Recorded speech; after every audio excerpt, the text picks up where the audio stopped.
bien consciente de vous frustrer, c'est un temps beaucoup trop court, et je ne vais pas vous rassurer en vous disant que vous allez continuer à être frustré durant ces 3 jours, puisque vous avez un choix énorme d'ateliers entre lesquels vous allez être obligé de choisir. Choisir, c'est renoncer, hein, on en est tous bien conscients, et donc du coup, vous avez intérêt vraiment à mettre à profit ces 3 jours pour faire ce que vous venez de faire maintenant tout au long du congrès. Je vous rassure, l'accueil n'était pas le seul moment où vous allez faire la queue. Vous allez faire la queue pour les sandwichs, des fois la queue pour rentrer dans les salles. Tous ces moments-là, les moments de temps, les moments de pause, profitez-en, retournez-vous vers votre voisin et demandez. Et toi, d'où tu viens? Qu'est-ce que tu fais? Pourquoi tu es là? Profitez de ces moments. Parce que c'est rare quand même d'avoir ces moments où on est tous ensemble pour discuter de pédagogie. Donc, encore une fois, ce qu'on vient de faire là, refaites-le et refaites-le. Je vais vous demander, alors, qui dans la salle est sur Twitter? On a quand même on va dire un gros tiers de gens qui sont sur Twitter. Je vais vous demander un deuxième exercice. On sait bien que d'avoir des objectifs explicites facilite l'apprentissage. Et donc, c'est ce qu'on va faire maintenant. Trouver une personne donc, à côté de vous qui est sur Twitter. Du coup, ça sera des groupes un petit peu plus gros que 2 personnes. Et réfléchissez 2 minutes à un objectif précis que vous auriez pour ces 3 journées.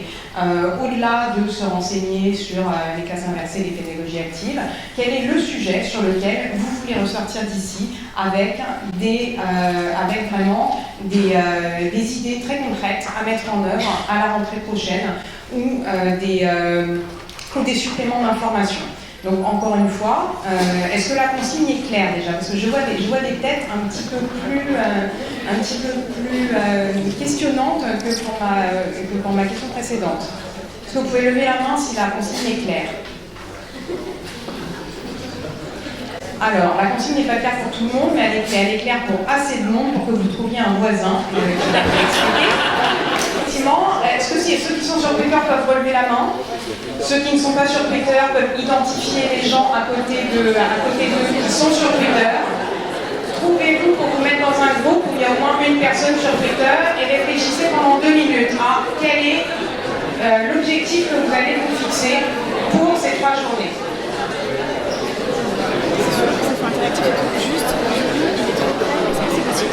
Je sais que c'est pas très familier tout ça, mais pour vérifier, comme ça on voit.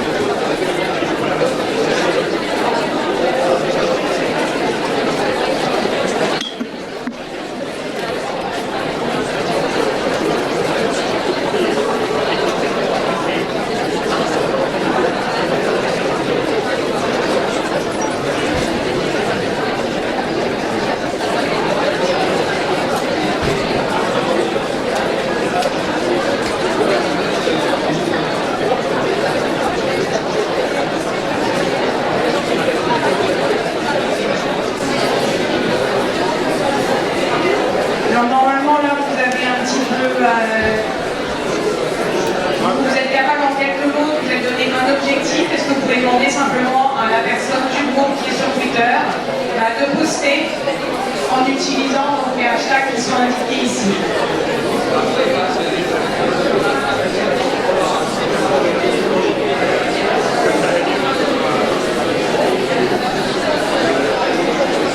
Est-ce que vous pouvez lever la main ceux qui l'ont déjà fait, s'il vous plaît? J'incite les membres actifs de l'association à contribuer. Ah ben, lève la main alors. Je repose la question. Qui l'a déjà fait? Est-ce que vous pouvez lever haut la main? Haut la main. Ils sont en train. Alors maintenant, donc je répète la consigne. Vous avez discuté de vos objectifs. Normalement, il y a au moins une personne dans votre groupe qui est sur Twitter et dont le travail est de poster ses objectifs avec les hashtags qui sont indiqués là.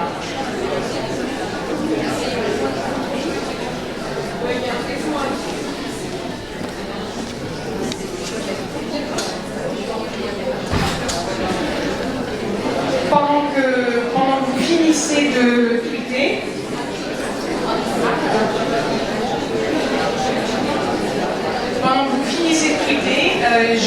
clore mon intervention par une partie très importante qui est celle des remerciements. Pour bien vous faire comprendre à quel point ces remerciements sont importants, ce que j'ai mis là, en fait, c'est donc un camembert. Un camembert qui représente l'ensemble de ce que coûte la présence d'une personne au clic pour 3 jours. À peu de choses près, ça fait 370 €. Et comme vous pouvez le constater, votre participation aux frais, c'est pour ça qu'on n'appelle pas ça des frais d'entrée, mais vraiment une participation aux frais, vous voyez que ça représente une toute petite partie du camembert. Et c'est vraiment un choix de mettre ces participations aux frais basses, puisque dans le secondaire contrairement au supérieur, globalement, les participations au colloque sont rarement prises en charge, et donc on veut que vraiment le plus de gens possible puissent y assister. Et vous voyez bien dans la distribution de ces camemberts, de ce camembert, qu'il y a des personnes vraiment spécifiques à remercier. La plus grosse partie du camembert est Sorbonne Université qui nous accueille. Et donc, qui, au lieu de nous facturer l'ensemble des frais qui seraient facturés à n'importe quel colloque qui viendrait ici, nous accueille vraiment un peu plus temps. Et donc, on a ici, il interviendra tout à l'heure, le vice-doyen information de Sorbonne Université, de la faculté des sciences et d'ingénierie de Sorbonne Université. Je vous demandais déjà de l'applaudir, s'il vous plaît.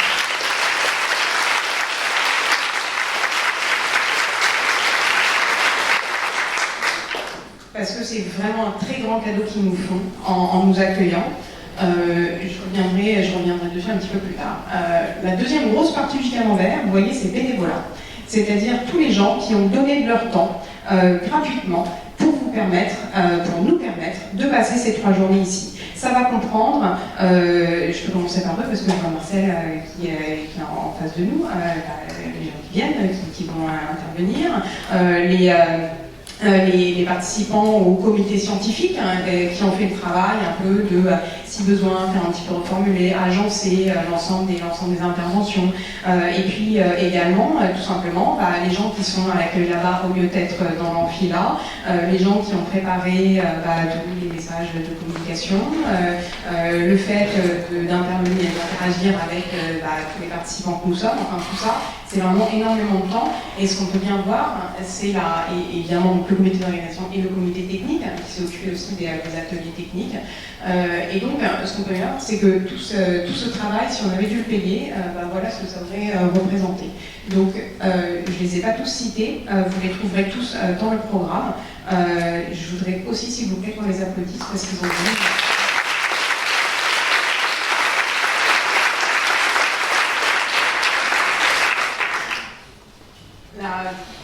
Ensuite, une très grosse part du camembert, vous voyez, c'est l'État. Et je vais préciser, c'est le ministère de l'Éducation et plus spécifiquement la direction du numérique pour l'éducation. Jean-Marc Merriot, qui le dirige, interviendra en plénière. Et je voudrais souligner, je le referai à l'occasion de ton intervention, que c'est un soutien depuis plusieurs années et sans lequel le CLIC ne pourrait pas avoir lieu. C'est un soutien important. Et encore une fois, et je vous donne beaucoup d'applaudissements, mais je pense que vous pouvez voir par la taille de ce camembert à quel point ces soutiens sont critiques, tout simplement pour qu'on puisse se réunir et partager. Donc je vais vous demander aussi des applaudissements.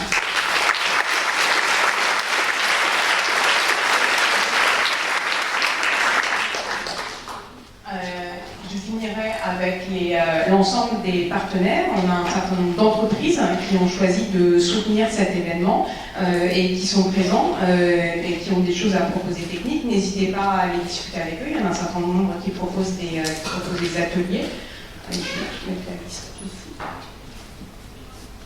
Voilà. Donc l'ensemble de nos partenaires. Là encore, je vais vous demander de les applaudir, s'il vous plaît.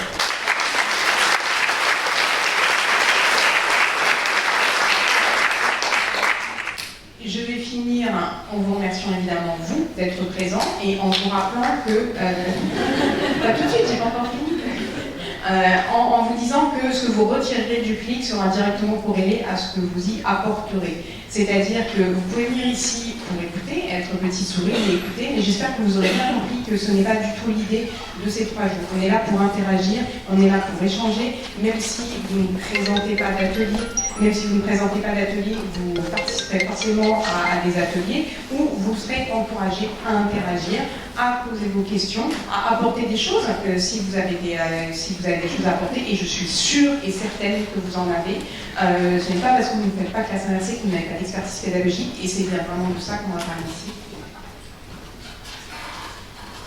Je vais parler plus lentement parce que dans le deuxième amphithéâtre, c'est plus difficile à entendre. C'est difficile pour moi. Je disais juste que, effectivement, c'est important ce que vous apportez au PIC, et c'est ce qui en fait la richesse. C'est l'ensemble de la diversité des participants et de ce que chacun apporte qui fait que cet événement est aussi riche et qu'on a autant de gens qui reviennent d'une année sur l'autre parce qu'on a l'occasion justement d'échanger, et ça dépend de chacun d'entre nous. Et donc je vous demanderai de vous applaudir, s'il vous plaît.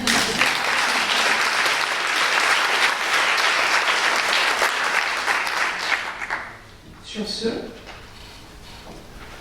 et je vais donc passer la parole à Denis Cotte, qui est, comme je l'ai dit, vice-doyen formation de la Faculté des sciences et d'ingénierie de Sorbonne Université. On est d'autant plus heureux d'être accueillis par Sorbonne Université qu'au-delà du cadeau immense que vous nous faites, c'est une université qui a une longue tradition d'expérimentation pédagogique, et c'est là-dessus que je vais vous proposer d'en dire quelques mots. Très bien. Bonjour à tous et bienvenue à Sorbonne Université. Vous êtes ici sur le campus Pierre-Marie Curie, qui est le campus principal de la Faculté des sciences et ingénierie, dont je suis effectivement le vice-doyen en charge des formations. Sorbonne Université, c'est une université qui est toute jeune, puisqu'elle a 18 mois. Elle est née de la fusion de l'université Pierre-Marie Curie, sciences et médecine, et de Paris-Sorbonne, lettres, humanité. Et donc c'est notre université de tous les savoirs, de pratiquement tous les savoirs.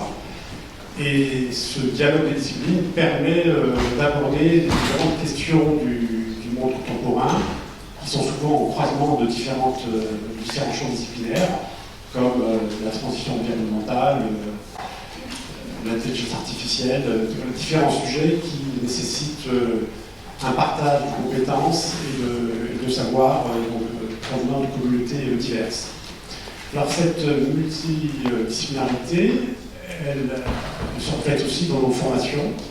Nous avons des formations, nous offrons des formations avec une orientation progressive, donc à partir de l'entrée à l'université, et puis une spécialisation donc, au cours des études, notamment sous la forme d'un dispositif majeur-mineur qui permet de combiner 2 disciplines, une majeure qui va donner le diplôme de licence, et une mineure qui permet d'aborder un second champ disciplinaire avec un fort niveau de technicité. Donc il ne s'agit pas de découverte, mais bien de maîtrise d'un champ complémentaire qui va venir enrichir le premier.